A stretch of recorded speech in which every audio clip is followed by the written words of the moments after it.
Hello hello दर्शन नमस्ते। मेरो नाम चाहिँ सम्बहादुर भण्डारी हो। आज चाहिँ मैले हजुरहरूको लागि एउटा सानो ज्ञान लिएर आएको छु।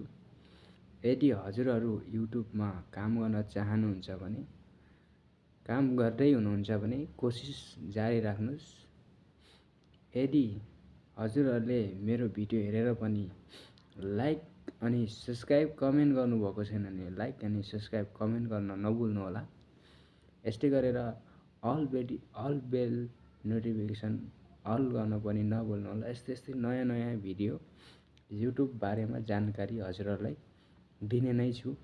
किन भन्दा आज चाहिँ म जति पनि हुन्छ युट्युबरहरू धैर्य गर्नुहोस्।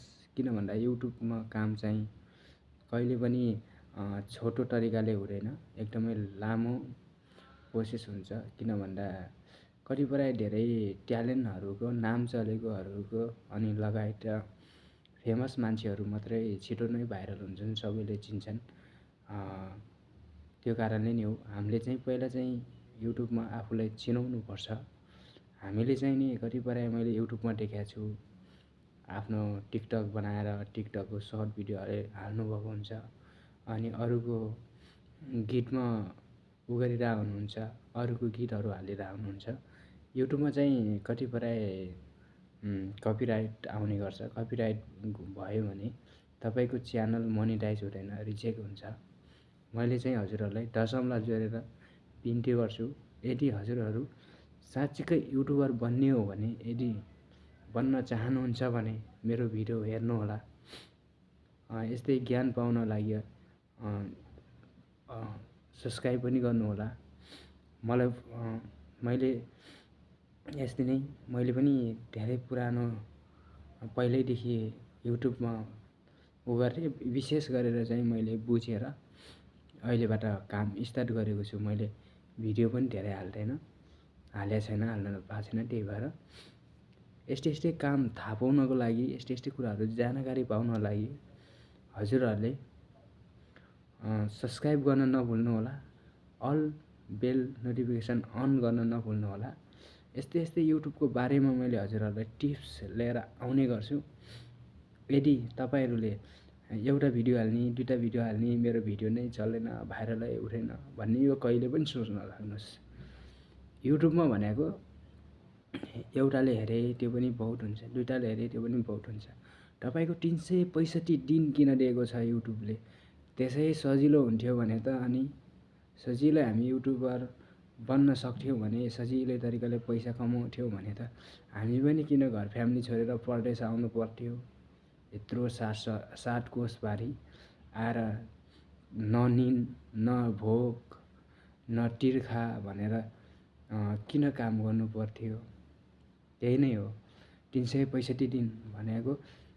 मतलब बुझ्नुहोस् तपाईँहरूले, 365 दिनमा 4000 घन्टा वाच टाइम।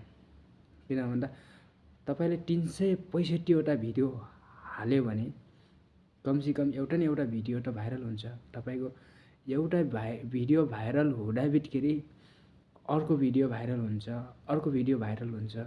अरे यो कस्तो रहेछ, यो कस्तो रहेछ भनेर मान्छेले हेर्ने एउटा तपाईँको भिडियो पनि इन्ट्रेस्ट हुनु पऱ्यो मान्छेमा, इच्छा हुनु पऱ्यो, इच्छा।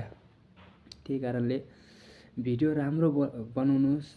क्यामेरामा बोल्न नलजाउनुहोस्। अरे म त क्यामेरामा बोल्यो भने, भिडियो अपडेट गऱ्यो भने सोसियल मिडियामा, अरे मेरो गाउँकाले के भन्ला, ठाउँकाले के भन्ला, गोली मार्नुहोस्। खल्ली बल्ली गाउँकालाई ठाउँकालाई त्यति हामी शर्मै मान्थ्यौँ भने त हामी पनि परदेशमा आएर काम गर्नुपर्छ।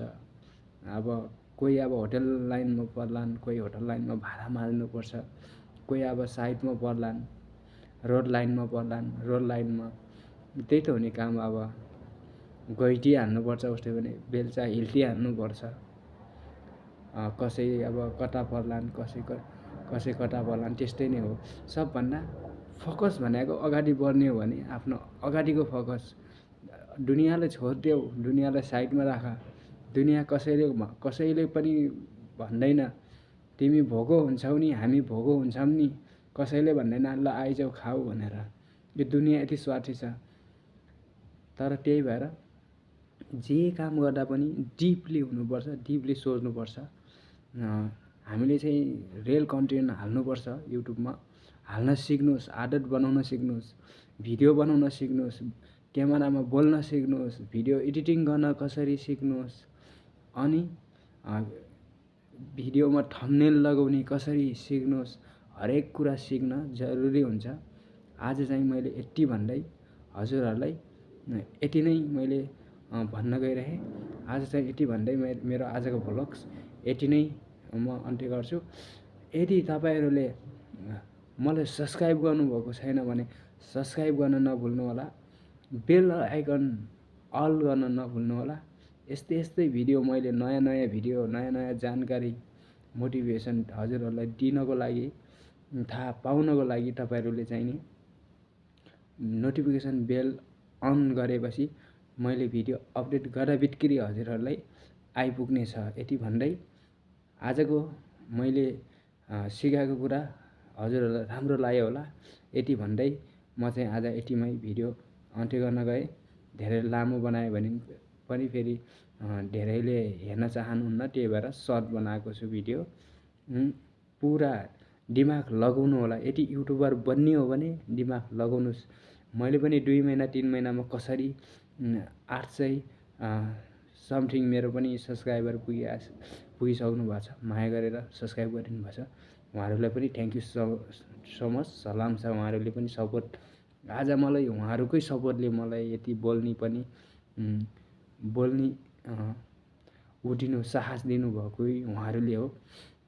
यस्तै हजुरहरूलाई पनि पक्कै नै साहस मिल्नेछ, युट्युबमा काम गर्न मन लाग्नेछ। यति भन्दै साथ सपोर्ट हजुरहरूले पनि गर्नुहोस्, म पनि हजुरहरूलाई साथ सपोर्ट गर्छु। युट्युबर हर हालमा बन्ने हो भने मेहनत गर्न सिक्नुहोस्। मेहनत अरू केही होइन। युट्युबर यताउता भन्छन् मान्छेले, सेटिङ केही हुँदैन। यो चाहिँ आफूले मेहनत गर्न सिक्नुहोस्, मेहनतको फल मिल्छ।